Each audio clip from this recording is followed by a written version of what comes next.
ihdinas siratal mustaqim siratal ladzina an'amta 'alaihim ghairil maghdubi 'alaihim waladdallin. Bismillahirrahmanirrahim. Qala al-mu'allif rahimahullah wa nafa'ana wa nafa'ani bi ulumihi fid dharain amin ya rabbal alamin. Masih meneruskan yaitu tentang bab wudhu kemarin dan tidaknya wudhu kita. Kenapa kok harus kita pelajari, kita praktekkan ilmunya? Dikarenakan wudhu adalah salah satu syarat untuk kita sah dalam melaksanakan sholat. Kalau nanti wudhunya tidak sah atau enggak benar, ya berarti nanti sholatnya tidak sah. Itu loh perkaranya itu ya. Baik dari niat kemarin sudah diterangkan. Yang pertama kemarin, niat di dalam hati ketika air sampai di bagian wajah kita. Ya, yang kedua kemarin yaitu membasuh wajah. Nanti yang beda itu loh. Niat dalam hati ya. Nah, nanti nggak lama itu paling 2 minggu selesai. Ya, praktekkan niat di dalam hati ketika air sampai di wajah kita. Itu paling lama 2 minggu. Kemarin niat-niat yang harus dihadirkan dalam hati yang paling pendek nawaitul wudhu. Nah, itu ingat yang pendek-pendek wae. Terus kemarin basuh wajah sudah, batas-batasnya wajah sudah. Nah, terus sekarang yang nomor 3. Wasalisu, dan adapun yang ketiga, rukun atau penentu sah dan tidaknya wudhu kita itu ghuslul yadaini, membasuh kedua tangan. Membasuh kedua tangan tadi ilal mirfaqaini, hingga sampai kepada kedua siku. Hingga sampai kedua siku. Sikut bahasa Jawanya ya. Lah umpama Pak orang tuh kok tidak punya sikut, tidak punya siku. Ada Pak, ya mungkin ada. Terus cara wudhunya bagaimana? Fa in lam yakun, maka jika ada lahu, fa in lam yakun, maka jika tidak ada lahu bagi orang yang berwudhu apa mirfaqoni, 2 siku, ya i'tabaro, maka mengira-ngirakan qadrohuma, kepada kira-kiranya 2 siku. Jadi umpama orang tangannya kok delojor wae, nggak ada sekatnya di siku ini, maka itu dikira-kirakan kira-kira panjangnya dari ujung jari sampai siku itu seberapa. Nah, itu batasnya seperti itu. Umpama Pak orang yang tangannya putung, nah umpama maka dibasuhlah yang sisanya.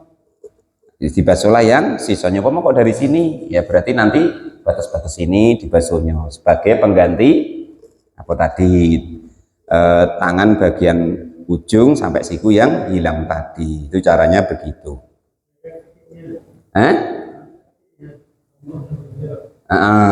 Umpama kan gitu. Umpama Pak sampai sini ya nggak ada, ya berarti tidak ada batas wajib. Artinya nggak dibasuh ya nggak apa-apa, wong nggak ada. Nah kok nggak ada dibasuh apa? Kan nggak ada. Itu hukum tuh begitu ya.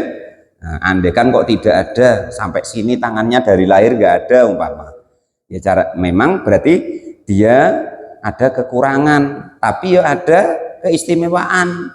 Kalau wudhu tidak payah basuh tangan, bonus ngirit air kan gitu. Qala al-mu'allif rahim. Tapi kalau bisa ya bersyukur kalau ada ya. Kalau tidak ada tuh walaupun bonus tuh ya kayaknya nggak sama dengan kawannya tuh gimana gitu ya. Jadi walaupun boros air kan, tapi tetaplah usaha. Kalau dikasih tangan itu harus bersyukur. Nah, itu sama dengan andaikan kok kita merasa katanya miskin atau tidak punya apa-apa, padahal kita punya tangan. Andaikan dibeli 100 juta boleh tidak satu tangan kita itu? Nah itu gambarannya begitu. Ya andaikan boleh, yaitu ukurannya satu tangan kekayaan kita gitu. Nah itu begitu ya. Jadi basuh kedua tangan hingga sampai kedua siku atau sikut biasanya. Wajibu, dan hukumnya wajib apa nggosluma, membasuh segala sesuatu alal yaidaini, yang ada di kedua tangan. Yang ada di kedua tangan itu apa saja sih? Kenyataannya min sa'rin, dari rambut, wasil atin dan daging tumbuh apa tumor apa umpama ini di tangannya ini ada rambut, maka rambutnya itu wajib dikenoi air sampai basah hingga ke kulitnya. Atau mungkin di tangannya ada daging tumbuh, atau bahasa kita itu bahasa orang Jawa itu uci-uci, kalau bahasa sekarang ya apa namanya, tumor besar gitu, tapi kok di bagian yang wajib dibasuh, maka tetap dia wajib dikenoi air. Wa asobi zaidatin dan juga jari-jari yang tambah. Ini mohon maaf umpama ya kan, jarinya dikasih lebih sama Allah, yang umumnya 5 jadi 6. Jangan kok terus yang satu nggak dibasuh, tetap yang satu itu wajib dibasuh. Wah, kawannya basuh cuma 5 kok, masa aku 6 umpama. Tetap 6-nya itu wajib dibasuh. 7 Pak, 7 ya tetap wajib dibasuh jarinya, satu tangannya itu gitu ya. Jangan kok wah ini lebihan gak sah dibasuh, malah nggak sah nanti wudhu kita. Itu ya. Wajibu dan hukumnya wajib apa izalatuma, menghilangkan segala sesuatu tahtaha yang di wadofiri, dan juga wajib membasuh kuku. Wajibu dan hukumnya wajib apa izalatuma, menghilangkan sesuatu tahtaha yang di bawah kuku, kenyataannya min wahsin dari kotoran. Yamna'u yang bisa mencegah apa kotoran, usulul ma'i kepada sampainya air. Nah, contoh umpama kita sebagai bengkel kan ada bekas oli gemuk tuh, nah dicuci dulu pakai rinso atau pakai sabun, supaya nanti air itu tidak terhalang oleh gemuk tadi. Atau mungkin kita yang motong, nah itu kalau ada bekas getah yang nempel itu kan menghalangi air sampai ke kulit, maka mana bagian wudhu, yang bagian wajib dibasuh ketika wudhu itu wajib dibersihkan supaya air tidak terhalang sampai di kulit. Nah, itu seperti itu caranya. Nah, kalau tidak tahu kan, nanti setelah sholat kok tahu, ngulangi sholatnya, ngulangi. Karena ada bagian yang tidak tersentuh air wudhu. Karena ada bagian yang tidak tersentuh air wudhu, maka wajib ngulang. Artinya wudhunya nggak sah. Kalau wudhunya nggak sah, nanti di bab sholat termasuk syaratnya kita boleh sholat, itu kita harus suci dari hadas, baik besar maupun kecil, kan gitu. Nah, karena syaratnya tidak terpenuhi, maka wajib ngulangi, memenuhi syaratnya dulu. Nah, sama dengan kita ke bank itu loh, kalau syaratnya kurang kan, ini Pak kurang bagus nih, dibenahin dulu gitu dah. Ya sholat ya begitu. Nah itu ya gambarannya begitu. Nah itu yang nomor 3, penentu sah dan tidaknya wudhu kita. Warobiu, dan adapun yang keempat itu masku ba'di roksi, mengusap sebagian kepala.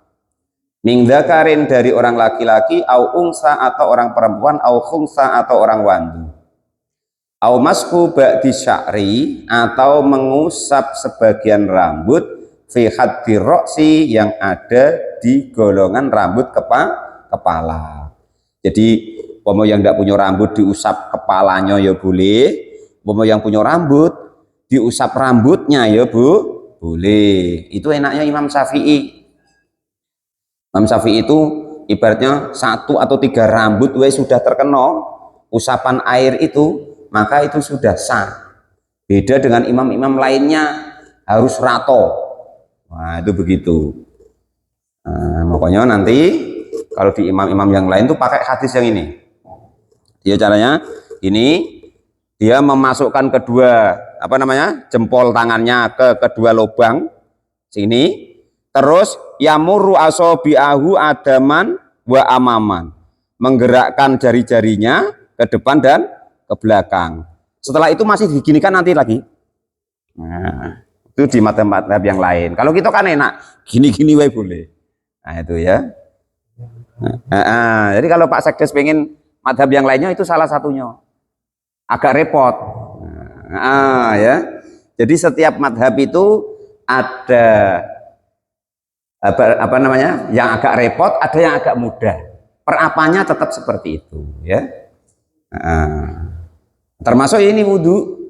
Ini kalau di mazhab lain termasuk Hambali ya, itu harus rato.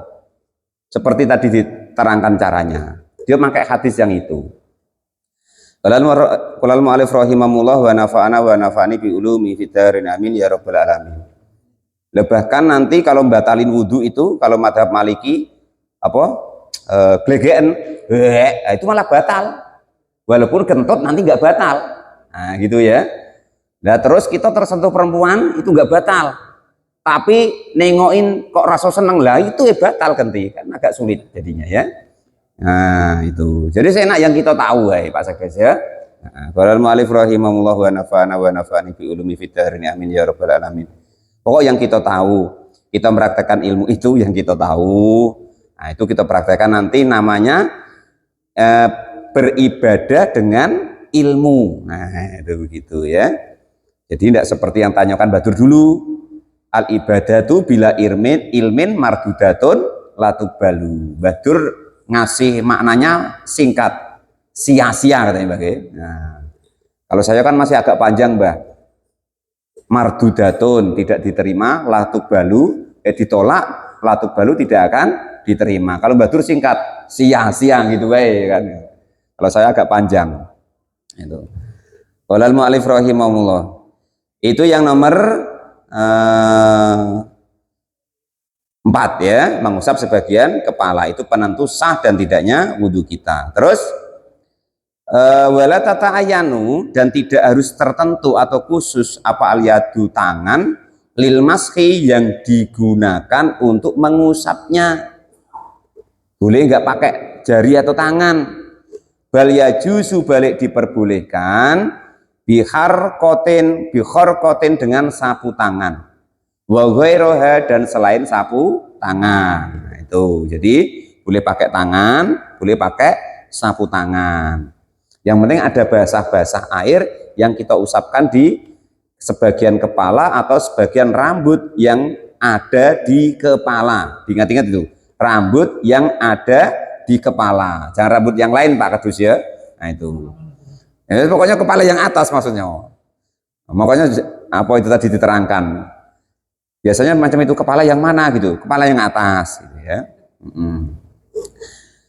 Walau gosala, dan andaikan kok membasuh siapa orang tersebut rosau kepada kepalanya, badlu masya sebagai ganti dari mengusapnya, jaza maka juga boleh. Umpomo nih saking ya panas mungkin, terus rambutnya tuh dibasahin semua. Nah, sebagai ganti mengusap sebagian kepala, maka juga boleh. Itu loh maksudnya gitu ya. Nanti pengen tengok Pak Janis kepanasan, apalagi poso-poso ya kan. Wah, dibasuh semuanya. Wah, tidak sah, kemarin cuma ngusap. Nah, sekarang sudah tahu bahwa walaupun dibasahin semua biar dingin, itu juga boleh sebagai ganti mengusap sebagian kepala atau rambut yang ada di bagian kepala. Walau wadu'a, walaupun cuman meletakkan siapa orang tersebut yadahu, yang kepada tangannya al-mablulata yang basah, walam yuharrik, dan tidak menggerak-gerakkan kepada tangannya, jaza maka juga boleh. Umpama ini males mengginikan, jadi tangan kita sudah basah itu kita letakkan begini bang. Nah, entah sambil mikir utang tak apa mungkin kan, nggak digerakkan gini, tetap juga boleh, tetap juga sah gitu maksudnya. Nah itu, jadi sesudah kita tahu keterangan seperti ini, kita enggak jadi lebar penjelasannya. Jadi kalau nengok suatu saat nanti ingin nengok sesuatu, kok enggak sama dengan saya. Nah, tapi kalau tahu ini maka itu juga sudah dibolehkan, sudah sah artinya gitu ya. Wal khamisu, dan adapun yang nomor 5 itu ghuslu rijlaini, membasuh kedua kaki, ilal ka'baini, hingga kedua mata kaki. Membasuh kaki hingga kedua mata kaki. In lam yakun, jika kok tidak ada siapa al mutawadi'u, orang yang berwudu, tidak ada itulah bisa memakai lil khuffaini, kepada dua muzah yang ditanyakan kepada Badur kemarin ya. Kalau dia tidak pakai muza, maka basuhnya yang dibasuh kakinya. Fa'ingkana, maka jika ada siapa orang yang wudhu itu labi sahuma, memakai kedua muza, muza dengan kaos kaki beda loh ya, tidak sama. Umpama kita nengok kok ada orang pakai kaos kaki kok dibasuh kaos kakinya tok, atau ada orang pakai sepatu boot kok basuh kaki dibasuh sepatu bootnya tok, ya biarin. Yang penting kita tahu bahwa itu enggak boleh ya. Fa'ingkana, maka jika ada siapa orang yang wudhu itulah bisa huma, memakai kedua muza, wajib, maka hukumnya wajib alaihi kepada orang yang wudhu apa maskul hufaini, mengusap kedua muza, atau aughslul rajlaini, atau membuka muzahnya dan membasuh kedua kakinya. Itu begitu caranya. Tidak sama mbak. Muzah itu kalau di Arab dari kulit nyopotnya payah, masangnya payah. Nah itu ya. Itu muzah kalau dalam Arab. Beda dengan sepatu balok, nggak sama. Ya beda dengan sepatu boot, beda dengan kaos kaki, dia dari kulit. Untuk penghalang panas kepada memanaskan kakinya, karena sana padang pasir ya. Tuh, qolal mu'alif rahimahullah. Wa yajibu, dan hukumnya wajib apa ghusluma, membasuh segala sesuatu alaihima yang ada di kaki tadi. Kenyataannya min sa'rin, dari rambut yang ada di kaki, wasil atin, dan juga uci-uci atau daging tumbuh atau tumor yang ada di kaki sama dengan tangan tadi ya. Wasobi zaidatin, dan jari-jari kaki yang bertambah. Jari kaki umumnya 5 kok itu 6, tetap wajib dibasuh. Nggak boleh bonus kok, nggak aku basuh, nggak boleh, tetap wajib dibasuh semua. Kama seperti keterangan sabako yang sudah lewat fil yadaini, di dalam keterangan tentang membasuh kedua tangan kemarin, kedua tangan tadi ya. Itu apapun yang menghalangi air sampai ke kulit yang wajib dibasuh ketika wudhu, wajib dibersihkan dulu supaya air sampai ke kulitnya. Itu begitu caranya. Lah umpama Pak, ini orang yang sedang sakit, tangannya luka terus diperban, itu bagaimana Pak? Lah kalau tangannya kok luka kok diperban, itu ada dua cara, ada dua keadaan. Kalau kok diperbannya itu tidak ada najisnya loh itu ya, maka dia boleh tidak membasuh tangannya atau bagian wudhu yang luka tadi, nanti digantikan dengan tayamum. Nah caranya nanti begitu di bab tayamum ya. Jadi kita wudhu dulu mana yang bisa diwudhuin, lah mana yang oleh dokter katanya dilarang kena air, itu jangan dikenoi air. Lah nanti sesudahnya itu kita tayamum sebagai ganti anggota wudhu yang tidak boleh kena air tadi. Itu cara pertama, andaikan yang tidak boleh kena wudhu tadi tidak ada najisnya. Itu caranya begitu. Lah terus andaikan kok yang di anggota wudhu tadi diperban tur ada najisnya, maka selain wudhu seperti biasa dan juga nanti tayamum sebagai ganti anggota tubuh yang nggak bisa diwudhuin tadi, jadi double itu ya, yo wudhu, yo tayamum, plus nanti ngulangin sholat besok kalau sudah sembuh. Andai kan kok ada najisnya loh, itu caranya nanti begitu. Nah, jadi harus dipahami itu bedanya caranya begitu. Atau orang yang sholat dalam keadaan ada najis, contoh kalau di rumah sakit Pak Kadus ya, kan ada yang dimasukin selang itu, kewer-kewer bawa air kencing gitu. Maka kalau model seperti itu sudah sholatlah bagaimanapun kita bisa. Nak wudhu kalau bisa ya wudhu, enggak ya enggak apa-apa. Pokoknya ketika waktunya sholat, sholat bagaimana caranya. Pengen bisanya duduk ya duduk, bisanya baring ya baring, bisanya kedip ya kedip. Nah, bisanya dibatin ya dibatin. Nanti kalau sudah sembuh namanya iadah atau diulangi. Caranya begitu. Jangan kok los-los mah ditinggalkan sholatnya. apalagi sudah agak parah ya, sudah agak parah nak mati malah ketika sakit nggak mau sholat ya bahaya nanti ya. Lah supaya tahu seperti itu ya belajar ngaji bagaimana sih caranya sholat ketika keadaan-keadaan seperti itu ya, ini tadi seperti ini caranya. Itu begitu, jangan kok sudah sakit parah oh enak sholat macam mana lah pak, merasakan sakitnya begini, itu terbalik. Justru kita ngerasakan sakit itu, wong itu mendekat-dekati, apalagi kok dekatin mati. Ya usahakan jangan ditinggal sama sekali, bagaimanapun bisanya. Lah nanti kalau dikasih kesembuhan oleh Allah, kita mengulangi sholat yang kita kerjakan ketika dalam keadaan mengandung najis tadi, atau tidak bisa mandi junub mungkin. Kalau kok ada junub, lah nanti kalau dikasih kesembuhan sama Allah, nanti kita ulangi. Lah andai kan kebetulan di sakit itu kita kok mati, maka kita tidak dihukum lagi perkara meninggalkan sholat, karena kita sudah melaksanakan sholat sesuai yang dibolehkan oleh syariat. Itu caranya begitu. Jangan wah asam urat pak piye ngene iki nak sholat. Nah dulu ketika sehat ya kan nak sholat belum tenang katanya. Nah ketika sudah tenang sakit-sakitan. Nah sekarang pak sakit-sakit macam mana nak sholat, akhirnya sampai mati nggak sholat, akhirnya disolati.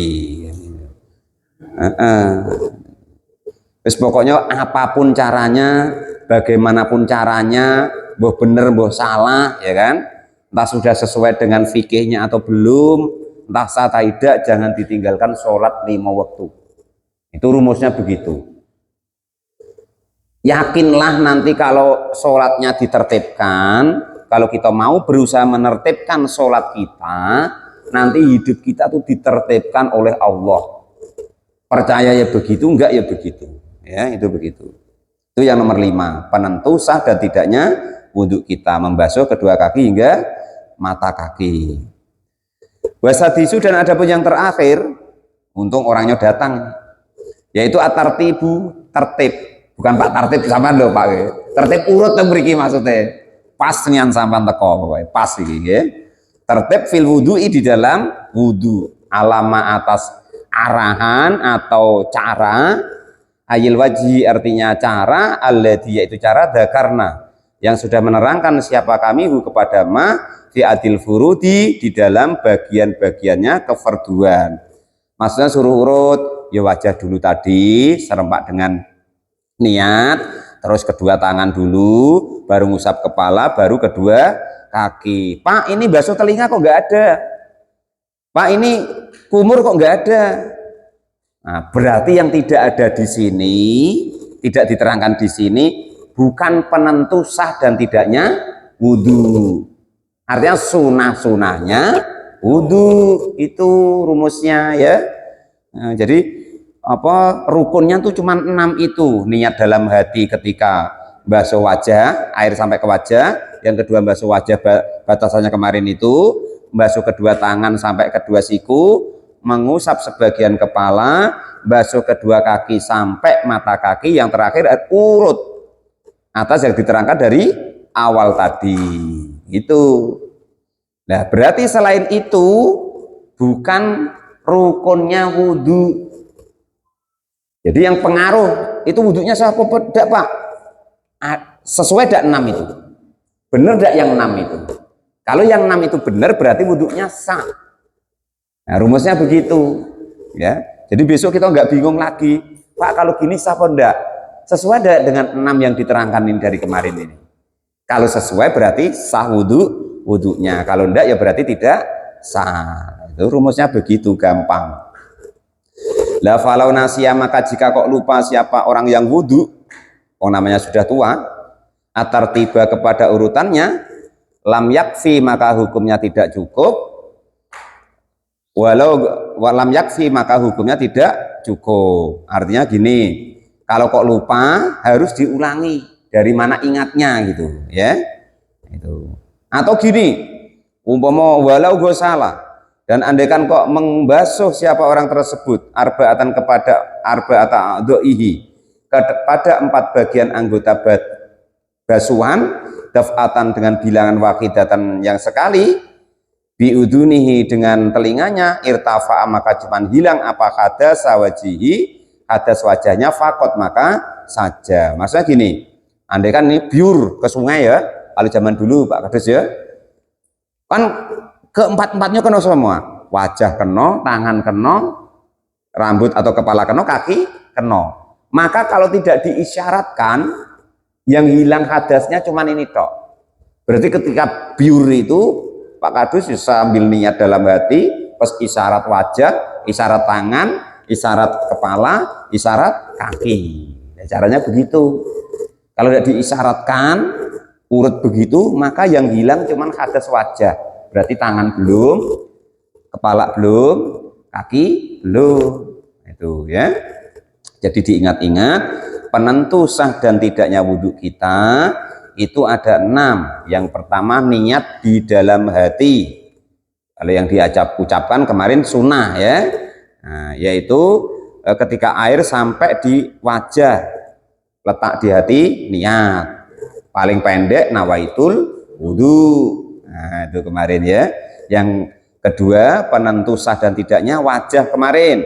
Batas atasnya umumnya tumbuhnya rambut, batas bawahnya sini. Jangan sampai kalau tidak ke sini nggak kena. Ini wajib kena air. Nah, jangan gini-gini toh. Nah, berarti hadas wajahnya belum selesai, berarti tidak sah. Kalau tidak sah nanti ya sholatnya tidak sah. Itu. Yang ketiga membasuh kedua tangan sampai siku. Yang keempat mengusap sebagian kepala, yang kelima basuh kaki sampai mata kaki, yang keenam harus urut sesuai dengan yang diterangkan tadi. Jangan basuh wajah terus basuh kaki, baru basuh tangan, baru basuh kepala, nanti nggak sah ya. Harus urut atau tertib. Maka yang selain diterangkan itu berarti tidak ada hubungannya dengan sah dan tidaknya wudhu. Artinya sunahnya wudhu yang insya Allah nanti diterangkan di malam Rabu yang akan datang. Wa sunanuhu, dan sunahnya wudhu. Wallahu a'lam bishawab. Alhamdulillahirabbil alamin.